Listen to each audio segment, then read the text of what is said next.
Have you guys ever wondered how all this beautiful nature stays so watered and flourishing?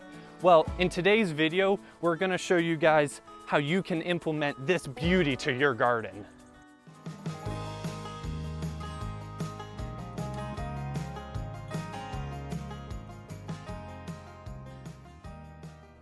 Guys, I want you to stay to the end of the video because we're gonna talk about the one big thing you need to do to implement into your garden to have it as flourishing as this beautiful nature is. So let's get into it.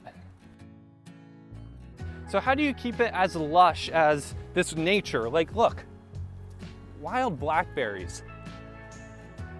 It's so good. So how do we implement this into the garden? Well, there's a couple things. We need to kind of take a step back from your normal gardening. You're always thinking about, well, we need to put irrigation. Let's have soaker hoses on the ground. Let's put sprinklers over top. We need to take a step back from all of that. How does nature work? How does God water this beautiful earth?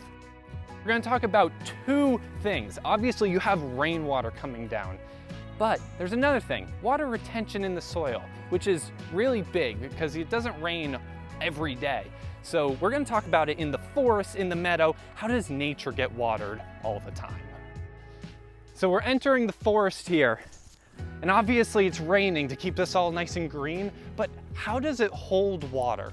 So in a forest floor, you have all the deciduous trees letting their leaves down, and then you've got some like little twigs that fall, acorns, pine cones, pine needles, all this stuff covers the forest floor, and it gives a really good mulch and a cover. And what that is, all that carbon, all that brown dead leaves and pine needles, all that carbon holds moisture.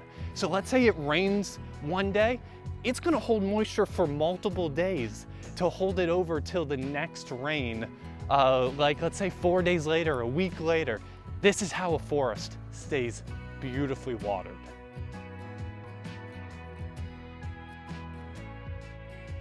So how does this field, this meadow, stay nice and watered?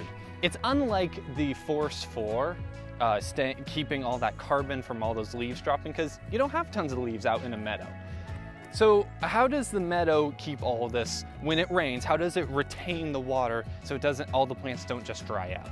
Well, there's a couple things. You do still have like a little dead grass just kind of laying down. When it dies, it just kind of compacts down and more of the green grows through.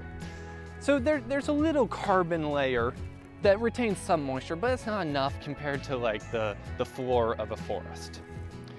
So this is really cool. The plants, through photosynthesis, actually takes carbon from the atmosphere and it goes into the plant, and the plant puts out plant exudates. And those plant exudates are the carbon. So the plant is literally taking carbon from the atmosphere and it's pumping it straight into the soil. And that carbon, as we talked about, is that mulch, the pine needles, the leaves.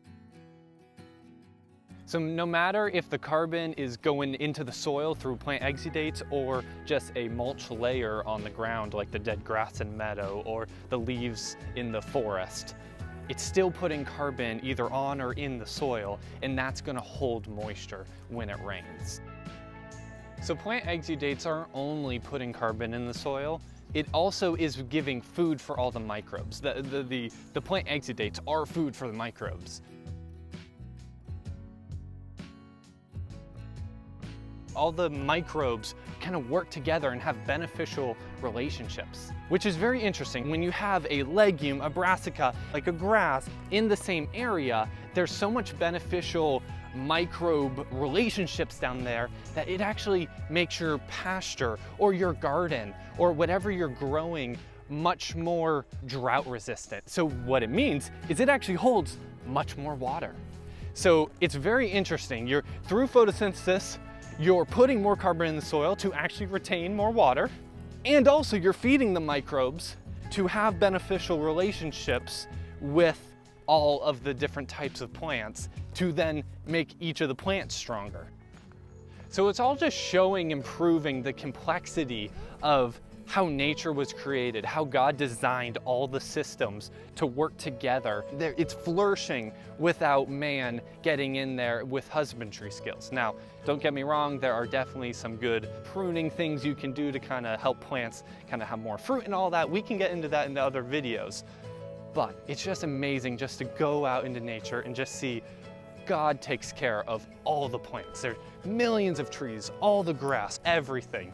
He's got it, and he has a system, and we as gardeners want to tap into that system.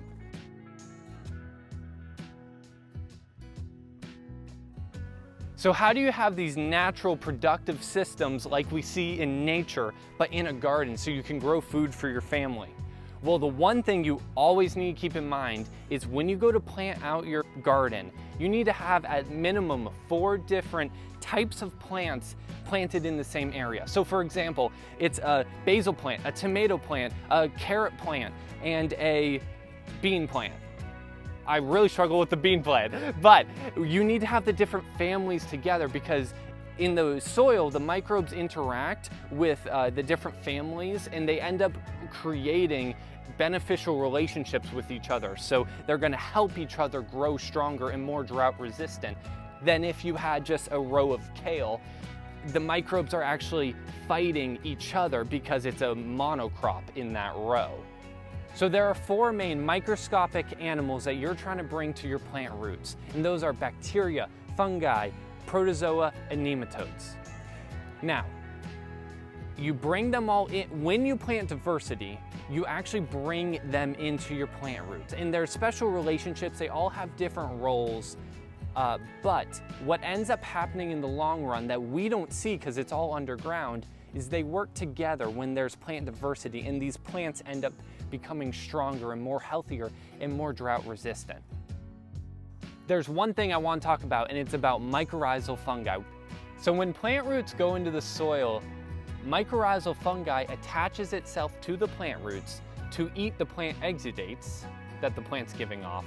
And in turn, it branches out a web of fungi into the soil further than the root mass or the root ball kind of reaches of that specific plant. And it pulls back nutrients, but also moisture. And so it actually keeps your plants more watered when there's mycorrhizal fungi having that beneficial relationship with your plant. So we could go more in depth on more of the cool relationships, and I think that would be an awesome video to do another time. Let us know in the comments if you would like to see that. That's just kind of a quick idea of kind of what goes on underneath the soil that you don't even see.